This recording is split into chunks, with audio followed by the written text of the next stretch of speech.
I'm very delighted to be here, as at the same time I'm very devastated to see what's happening in Sudan today. As well, it is very devastating and difficult to hear what Gudja was speaking about. In the process for justice, I met Gudja very many years ago. He's one of the very, very wonderful people who they really work with IDPs on daily basis. He's very, very enthusiastic person with his very active personality. He goes from a camp to another camp, risking his life just to document and as well to publish about justice. As well, I wanted to speak here as Najla. She just came from Sudan after the situation. She was evicted from inside Sudan. And I just well feel very, very sad that she come across very difficult situations, but I mean, happy as well that she's here. But Najla and very many Sudanese as well, they have their families still in Sudan, and I think justice is needed for the history and as well for what's happening in Sudan. I would like to speak very briefly about as well why justice is needed. Sudan has a very long history of wars, civil wars, and conflict, like endless conflict, even before, when South Sudan as well was part of the bigger Sudan.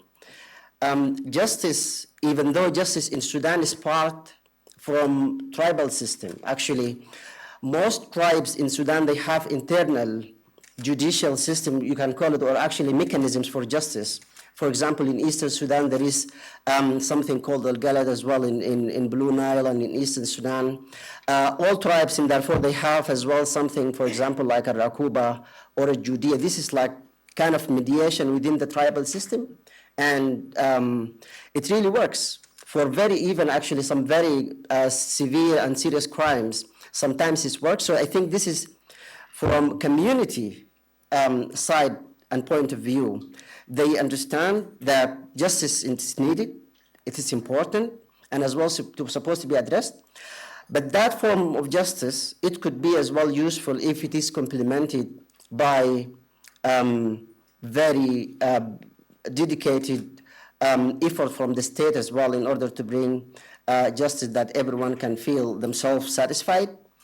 However, with all this kind of background from tribal system that these kind of justice mechanisms exist, but the issue in the Sudanese history as like politicians and civil workers and all that, all the time justice is being denied or neglected when it comes to peace negotiations, and as well the large event happened, for example, after the war ended in 2005 with SPLM, and it was actually Kenya facilitated the peace talk in Naivasha and Nakuru and different cities in Kenya. That very peace, it was the comprehensive peace agreement, but actually even that one, I mean, it's the largest throughout Sudan history.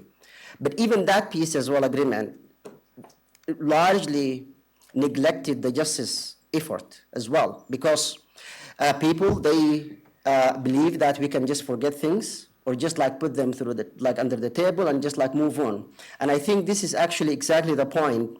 When Sudan will never move on unless people, they confront one another and listen to one another, and everybody's supposed to speak about their pain, and the rest supposed to admit that. We started a few years ago as well one project. I think one of the effort that we did in order to support the effort for transitional justice, which was done in collaboration with George Mason University in the US.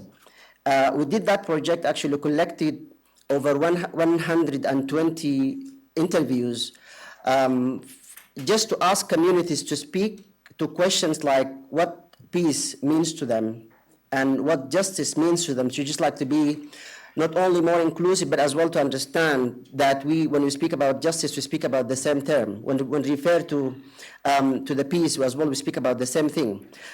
In Sudan, because of there is like no very inclusive dialogue among the communities, as like throughout the history to speak about that, everyone feels that their pain is the only pain.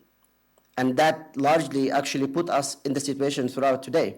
For example, in Eastern Sudan, when we speak about anything connected to future, people, they speak about, well, we have this kind of like pain, and we have suffered throughout like these dates and these events. And if that is not resolved, we're not going to move on. We don't understand. Nobody speaks about the like acknowledging the other's pain. And as well in Darfur, for example, people that are calling for different events to be investigated, and people supposed to be held accountable. But at the same time, as well, that because it's not recognized by as well other places in Sudan. I mean, I saw one paper a few years ago, actually done by one of the well-known international organizations, asking people exactly what is needed to be done in Sudan in order to achieve a transitional justice. This was done in 2020. And in that very piece, they were like speaking, actually the most important thing to be done is investigation for June 3rd event, which happened in 2019, which is a very devastating, like event. It was like a huge event. It was big. It was a massacre against civilians who were like joined the sit-in in Khartoum. But as well, that is not inclusive. I'm just speaking here about like how as Sudanese people, they need to recognize one another and as well to understand if like justice not be considered as something, people look at it from that inclusive point of view, I think it's not going to happen. So the event I spoke about that we did collected 120 interviews from different parts. Actually, we started from the area that was affected by wars, Blue Nile, South Kordofan, and Darfur. And throughout that project, we understood exactly how the community, when they speak about justice, what exactly it means to them. And actually, we aim to do that project for the whole Sudan.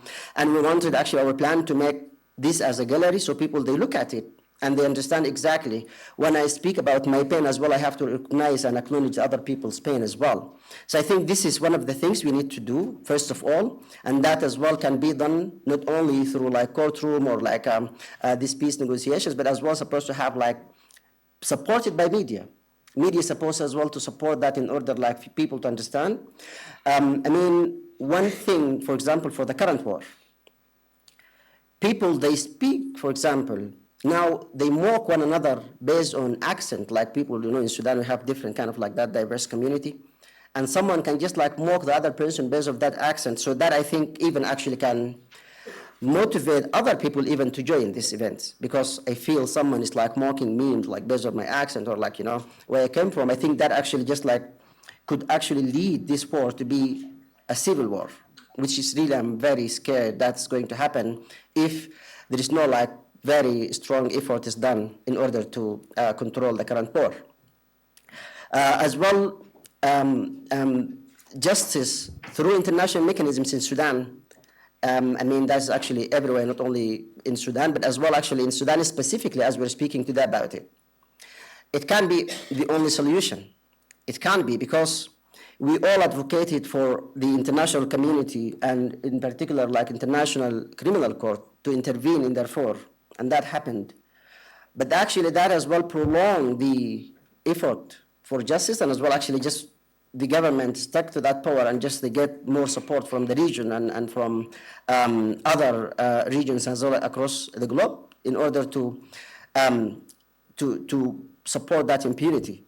And that's not the only issue happened because of that, but actually now people in Sudan, they believe there is no justice in Sudan. They don't believe in the, like in domestic remedies, but justice is supposed to be only achieved through international mechanisms. And that is as well a challenge. For example, now any effort to be done in order to support with trainings and with like technical support and as well with like institutional reforms and that stuff in order to achieve justice internally, that's supposed as well to really take like a lot of dialogue and as well a lot of training for civil workers or NGOs and activists, and as well through media work and all that, just to help people understand justice cannot be only achieved by international mechanisms, but as well the local remedy is important to be considered for that, because it is one factor that, I mean, international mechanisms cannot achieve everything.